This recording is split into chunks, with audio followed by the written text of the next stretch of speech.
Hi everyone, welcome back to ThatJapanLife with me, Jill. In this video, I'll be teaching you how to print documents at 7-Eleven hassle-free through the internet using the service called Netprint.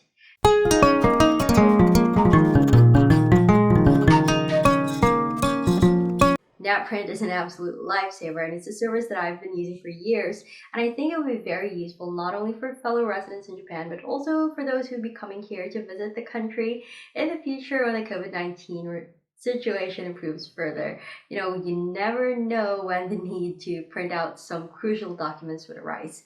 It's a very convenient service because, first of all, you upload your documents via the internet, which means that you don't need any USB, you don't need mobile phone connectors, you don't even need Bluetooth, which, as we all know, can sometimes be very unreliable. Another reason why it's very convenient is because you do it at 7-Eleven convenience stores, which, if you've ever been in Japan, you would know is everywhere. So you can practically print your documents everywhere. And 7-Eleven convenience stores are open 24/7. So not only is it you can print your documents anywhere, you can print your documents anytime. Say you need some printouts for a presentation the next morning. You don't have to go out in the middle of the night looking for a printer. You can just print it the next day on your way to work. It's really powerful stuff. Okay then, so let's talk about how you can use it. The first thing that you need to do is to download the right app. I say the right app because I don't know what's going on with 7-Eleven, but they actually have multiple versions of this Netprint app. I don't know why they don't just discontinue the old ones, but yeah, there are multiple versions of this app, and the one that you want to get is this blue-green one here. It usually comes up at the top of your search results. So yeah, the blue-green one, you download that one. It's called Kantan Netprint, and yes. So once you have it, launch the app, and that will bring you to the home screen, which looks like this one. And then here you see some drawings. Don't pay so much attention to them. Those are just illustrations, and if you don't read Japanese, don't worry. You don't need to read those.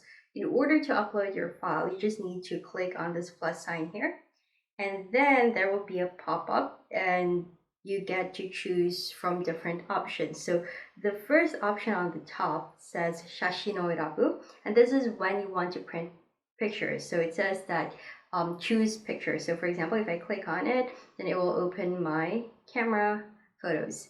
The second option says Bunsho File Irabu, and that's for when you want to print a document, may that be PDF document, docs, and others. So if you are using an iPhone, when you click on that, it will access the File app on your phone. Yeah.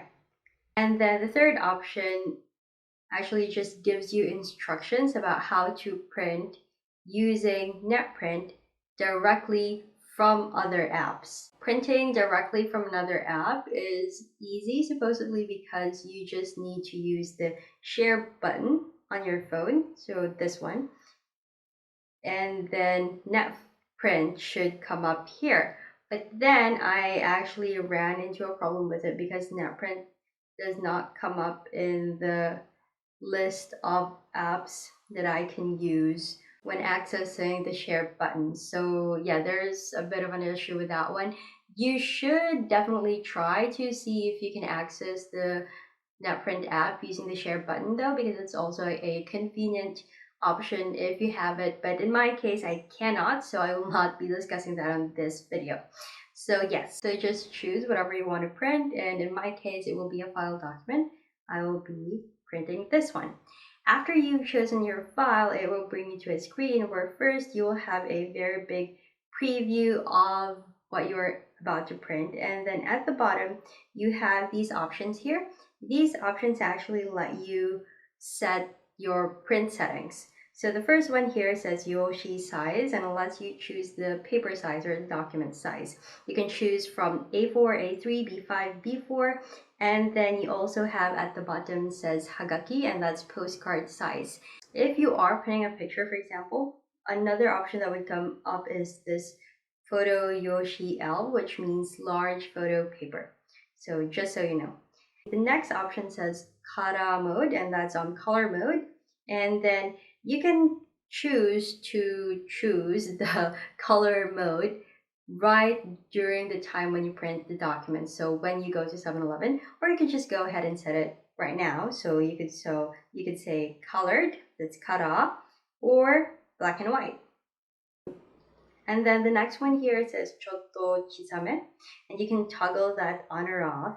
And what it does is it minimizes your document a little bit, just to make sure that none of the content will be like cut off at the margins.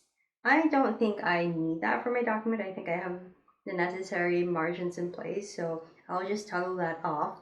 And then the next one says Ansho Bango Sette. So maybe you have a very confidential document to print, and what this does is it actually gives you an option to set a passcode for your document.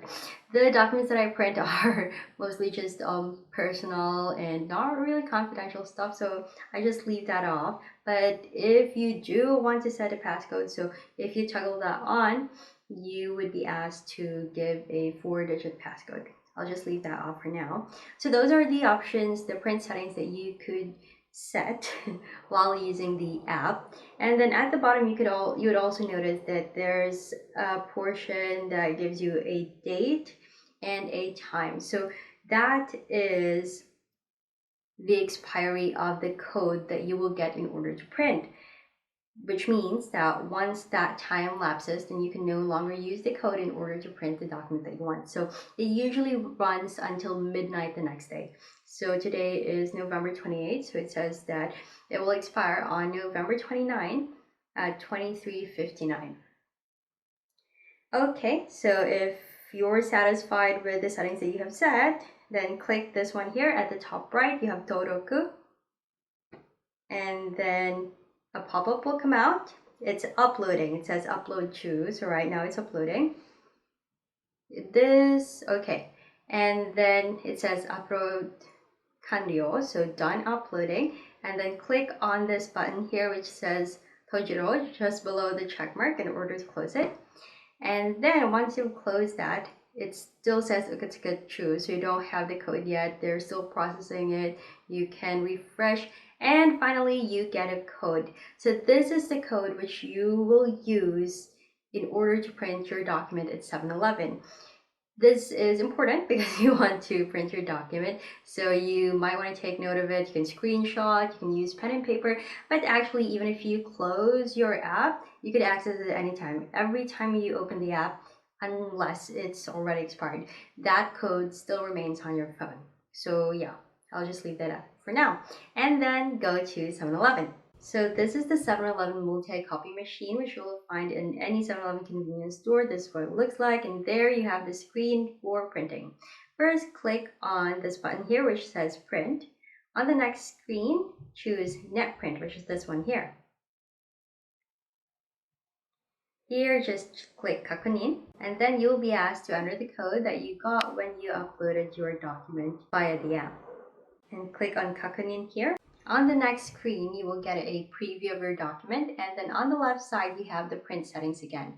The ones that you have set before are also there, like the color, but you actually get more options here. This option lets you print on both sides of the paper, and I think I'm just going to do that to save money. So I'll do suru. And then whether you want that horizontally or vertically. And then if that's okay, click on this button. This one here is also a very convenient feature because it lets you print the document in a way that you can bind it easily like it's a book. So I think I'm also going to try it out. And then the one on top says like from left to right as a book, or from right to left. So I'll do left to right. And then I just noticed that it's very expensive. It's 1,080, and that's because I have set the color mode to full color. So I'll just choose black and white, go back, and now it's just 360. I'm just gonna print black and white. And this one here lets you choose like the pages that you want to copy. If there are only specific pages that you want to print, then that's fine. And then the last one here asks about how many copies you want. I just want 1 copy. So that's it. I'm satisfied with all the conditions I've chosen, so I'll move on to the next button. And then here it's asking me to pay, so this is where I will put the payment, and it accepts 5 to 500 yen coins. ありがとう。 Once you've made the payment, just click on this button and hear the sweet, sweet sound of your document being printed.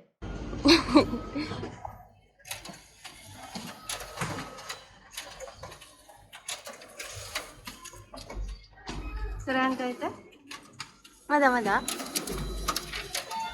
Once you're done printing, click this button to end the transaction. And of course, don't forget to get your change if you have any by using this lever here.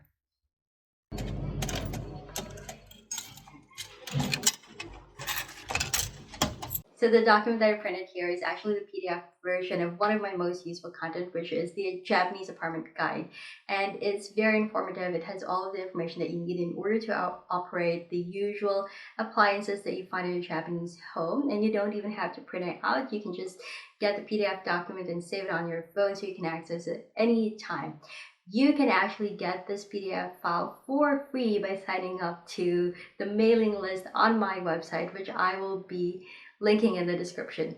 Be sure to visit my website and get your free copy of my Japanese apartment guide. So that's it, how to print at 7-Eleven convenience stores through the internet using the service Netprint. I hope you found this video helpful. If you did, please give me a thumbs up. And if you haven't yet, please don't forget to subscribe to my channel. Thank you so much for watching this video. Bye bye.